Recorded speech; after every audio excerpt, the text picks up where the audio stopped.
How do you do, fellow kids? Daniel Ricciardo still fits in at the junior Red Bull Formula One team, apparently. So this is something that's been in the news quite a bit because obviously, Sergio Perez has been confirmed to stay at Red Bull, and now Ricciardo has been confirmed to stay at RB for the rest of the season, despite them both having valid contracts for those teams. But hey, it's Red Bull, so you never can really predict what's going to happen next with them. But RB CEO Peter Bayer insists that Daniel Ricciardo still fits into the big picture at the Faenza-based junior team. This is, of course, RB, not Red Bull, despite RB standing for Racing Bulls, but at a glance it looks like Red Bulls. I mean, that's what the football teams do. RB Salzburg and RB Leipzig, they're officially known as Rasenbull, aren't they? Not rather than Red Bull. So anyway, that's a different sport. Go to the footballchronicle.com if you want to check out some more stuff about football. Well, let's keep it stuck here on the F1Chronicle.com, where there's a full article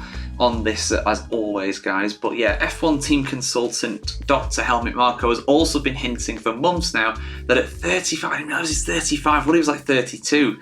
At 35, the Australian driver no longer fits the profile of RB. He said, and I quote, "The shareholders have made it known that it is a junior team and we have to act accordingly." Ricciardo, however, insists that just before the start of the August break that he actually does not see RB as Red Bull junior team. It is though, isn't it? Come on. I mean, you could maybe argue when it was AlphaTauri and it was, pushing the fashion brand that it was something different, but right now they're just RB, so they are literally a second Red Bull team. With AlphaTauri, at least, it was a fashion brand, it was something different. But before that you had Toro Rosso as well, which is Red Bull in Italian, if I'm not mistaken, so it's literally the same. But Ricciardo said this: "I think that in their Red Bull's intentions and the way they go about it has made some people think, kind of stand up and say, all right, this isn't a junior team anymore." I'm not so sure I agree with that, to be honest, but he's going to say this, isn't it?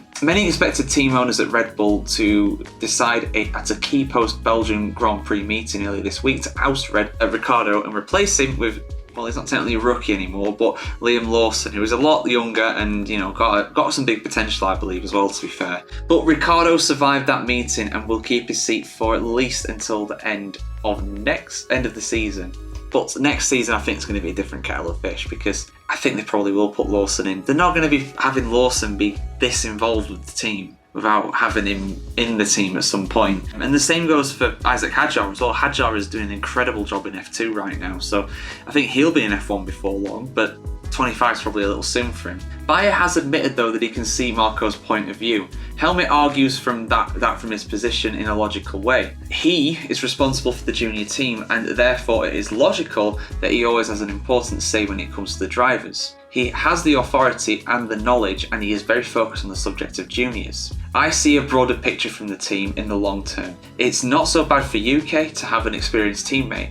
It's the famous big picture. And that's a good point, actually. Having a experienced driver and having a less experienced driver is good, but let's not forget that Yuki Tsunoda's in his 4th season of Formula 1 racing now. He'll be in his 5th season next season. He'll be on 100 Grand Prix next season. So at what point does he become experienced? For me, if you've done 100 Grand Prix in this modern era of Formula 1, you're a pretty experienced driver, in fairness. So yeah. He also said, yes, we have to develop young drivers, but you can of course also explain it in the way that Yuki is not quite ready yet. He learns a lot from Daniel when it comes to technical feedback. He has also learned a lot from Daniel in terms of controlling his emotions, which I think is probably quite good, because if you heard his radio outbursts like a year or two ago, they were quite violent. I mean, they were almost as bad as Max Verstappen's have been recently. He learns how to structure and plan a weekend, so in short, he's learning. We are still polishing the rough diamond that is Yuki with Daniel's help. That is why Daniel's place in the team is justified. You know what, it's hard to argue with that. He has been doing better than him. I mean, when Tsunoda first burst onto the scene in Formula 1, then first few races he did in 21 were incredible. But then he just fell off a cliff, the pressure got to him, and it looks as though he might be kicked out of the team in 21 or 22. But since then, since Ricciardo has come in as a full-time driver as well, he's done a lot better. His performances have been fantastic. I mean, yeah, he was doing really well in 23 before Daniel came in, but it's hard to argue with that.